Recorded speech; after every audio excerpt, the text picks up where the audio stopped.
Good morning po. Ito po siya. Kapag bilhin nyo po nito, yan, yung Abidos Wi-Fi na yan. Pag nabili nyo po yan, kasama na po ito. Itong puti na ito, yan. Yan, yung cord na puti na yan. Kasama na po yan. Yan, kasama na po yan. Dalawa po yung connection. Pwede, ang isa sa Wi-Fi, ang isa sa CCTV nyo. Yan. Kung meron CCTV kayo, pwede yan. Yan. Sakto dyan.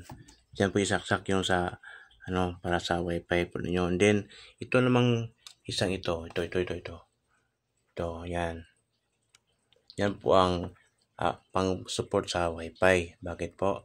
Dyan po nakasaksak. Yan po. Dyan po nakasaksak po ito. Ito po, yan. Yan po nakasaksak dyan. Yan po siya. Yan po ang kasama. Free po yan ha. Free po yan matatanggap nyo. Pati ito. Pati po yung puting cord na yan. Yung dalawa niyan, free nyo makukuha kapag bumili po kayo nito. Yan. Ngayon, sa mga hindi po nakakaalam po, kapag may brownout po dyan sa inyo at mayroon kayo nito, sigurado safe ang inyong Wi-Fi. Bakit po? 5 hours po ang tinatagal nito. Yes po, 5 hours po. Sa mga wala pa po, mag-check out na po kayo. Ang link po nasa comment section. Yan. Wala pa namang siguro mga hindi pa abot ng 1,000, mga 7 to 8 siguro po. 700 to 800 po. Yan po. Safety po din po ito dahil hindi naman po yan mapapaano kahit nga ilang oras po siya naka-charge. Ayan po talaga yan, i-charge nyo. Yan.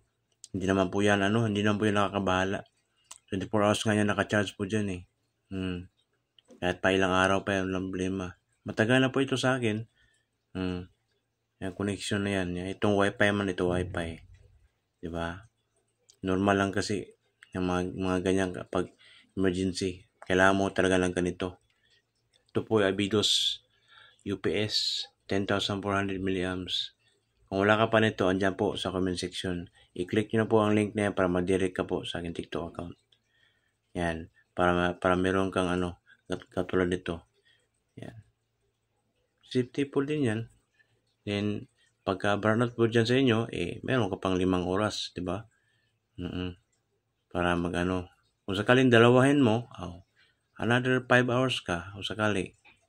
Kung dalawahin nyo po. Maraming salamat po. And magandang umaga po sa lahat.